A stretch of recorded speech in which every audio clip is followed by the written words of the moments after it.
Ride the Wave Media and Novel Daybreak by Crescent Communities present The Witch Movie Project.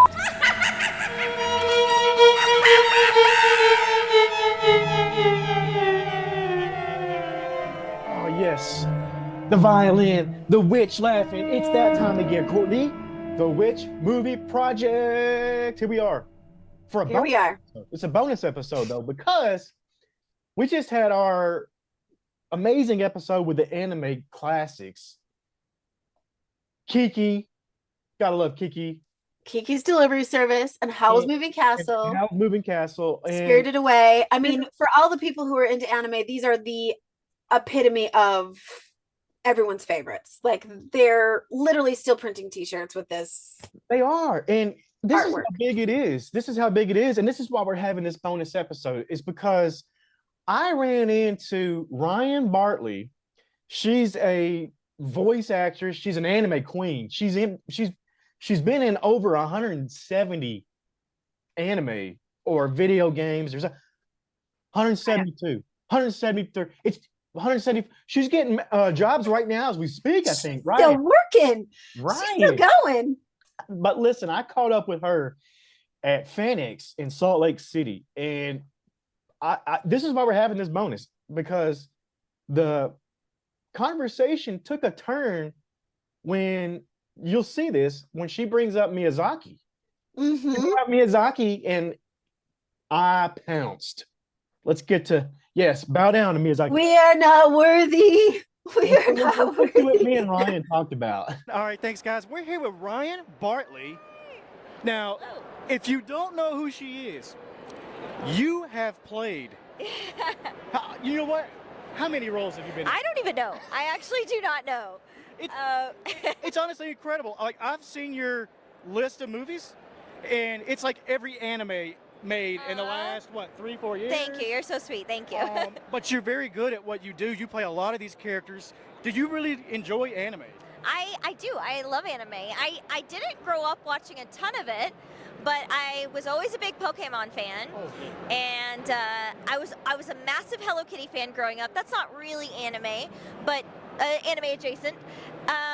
And yeah, now I get to work on both of those properties. It's a dream come true.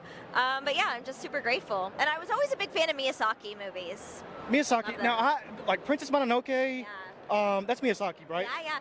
One of my favorite. Well, okay. So I think as a kid, my favorite was Kiki'S Delivery Service, but I don't know. It might be Spirited Away now. And you're part of. Are you part of Kiki'S? No. Oh, that's a different Kiki. You're in Kiki'S something, but that's not the same Kiki from. Oh, you know what? That's a different thing. That's a different Kiki'S. Yeah. Yeah, but you are. Good memory. Good. I promote it. But you got to also mention Howl's Moving Castle. Yeah. That movie's incredible. I'm working on a project right now, the Witch Movie Project, and we actually break down Howl's Moving Castle. I got a local witch. What? And me and her are doing a podcast on that. Oh my gosh. So when you bring it up, I'm like, oh my gosh, I know this stuff. I That's just studied very this. cool. Yeah. No, that's awesome. But we were in the same boat. It was like, we didn't grow up with anime. It's polarizing. It's either you hate it or love it, which I'm like, why? I love it now. I do too. And I think it got a bad rap for so long Yeah. that people didn't like it. And it's like, oh, well, I don't like it either. But you never watched it. Well, there's also when I was a kid, it was harder to find. Now it's everywhere. We have so many different ways to watch anime, and you can find even Disney Plus, like Hulu, Netflix. Every platform has. Crunchyroll. Yeah, Crunchyroll, of course. But back then, it was either Sailor Moon or Pokemon, or that's it. Or you had to find a VHS tape that was a bootleg version of a bootleg That's version. what I heard. Yeah, that was maybe even before my time, but that's what I've heard about, the one episode per VHS tape era. Oh, yeah. Now, how did you get into this? Is this something you dreamed of? Did you want to be a kid? You know what? I've been interested in voiceover since I was a kid. I actually started as a tween. I was working for Radio Disney because they use real kids to do their promos and their commercial spots, So that's kind of how I started. But I always really wanted to do cartoons, and I loved cartoons growing up. I was into Rugrats and Rocko's Modern Life, Hey Arnold, Rocket Hour, that kind of classic Nickelodeon stuff. I loved those things. So I just always dreamed of doing cartoons, and I studied really hard and started taking classes on how to how to do cartoon voiceover, which is very different from other kinds. But yeah, that's kind of how it started. I But- wanted to touch that because a lot of people think, oh, I could do that. I could be a voice actor, but there's a lot that goes into it. Right? there is. I mean, I started doing stage work, so I was doing musical theater and plays all as a kid, and then and dance classes and all that kind of thing. And so, you know, I mean, voice actors are actors, like that really has to come first and foremost. So I always tell people, like, if you can do plays at school or any kind of theater at all is great training to get your feet wet in that world. And it's acting. So take an acting class, take an improv class, like that's a great way to get into voiceover. Now, let me ask you something serious, because acting does take a toll on the actor themselves. Yeah. How do you deal with anything like that might have got you down? Right. Maybe there's a message of hope that you can have for somebody else out there Yeah. listening. What would it be? You know, it's acting is a lot of rejection. I tell everybody that comes up to me and says, "Oh my gosh, you have so many roles," and I say, you know, you're looking at the tip of the iceberg. This is this, and this is what I audition for that I don't book. You know what I mean? So it is a lot of rejection. It is mentally pretty hard sometimes. But the thing is, I think what keeps me going is, you know, every job is hard nowadays. It's hard to get any sort of job, so you might as well pick something that you love. Yeah.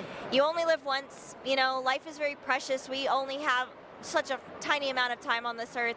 So I always tell people, chase your dreams. You're never too old to start, first of all. I get people for all ages asking me, am I, you know, could I be a voice actor, do you think? How do I break in? Like, am I too old? Am I too young? And I always tell people, no, you're never too old, too young. Like I said, I started when I was a little kid. I have a friend who was in the military, and he's now a massively successful voice actor. He does cons all the time. He directed me on a video game recently.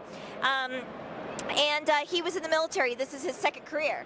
So he books all those Call of Duty, all those kind of video games, because he has the real experience, and he really does sound like he's in that world. You know, when he gets those auditions, he kills it. You know, but this is his second career. So I always tell people, you're never too old, you're never too young. You know, follow your dreams. If you have any sort of interest in this, passion you want to explore, like, I love what I do, and I want everyone to be as happy as I am. You know, but yes, it is a lot of rejection, but I don't know, if it's worth it to you, you tune that out and you pick yourself back up. It's hard though. It's definitely hard. You lean on your friends. I do a lot of meditation. I'm a Peloton girl. So, you know, working out can help, meditating can help. One of my coaches, Tony Oliver, people might know him as Lupin the Third.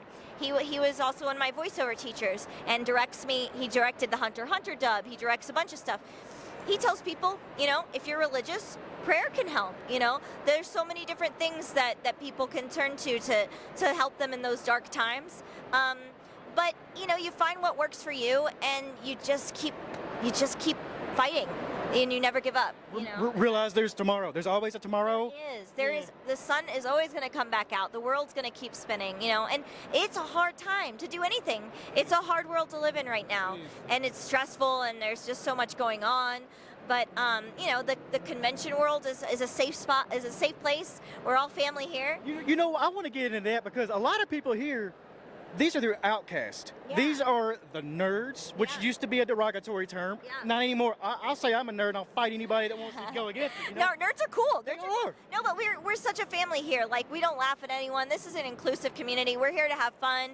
We're all quirky. We're all got our strangeness, you know, but it's nothing but love here. And I want people to come to a place where they feel like this is where you belong. Safe. Yeah, it's a safe place where you can feel like everyone is just as odd as you, and that's a good thing. You know? It's almost like there's a competition to see who can be the oddest. That's, you know, that it happens. It happens. I love it. But we're all little weirdos in our own ways, and you know, you just embrace that. And I love to see everyone bring them their unique selves to the table. Have you ever seen the movie The Craft?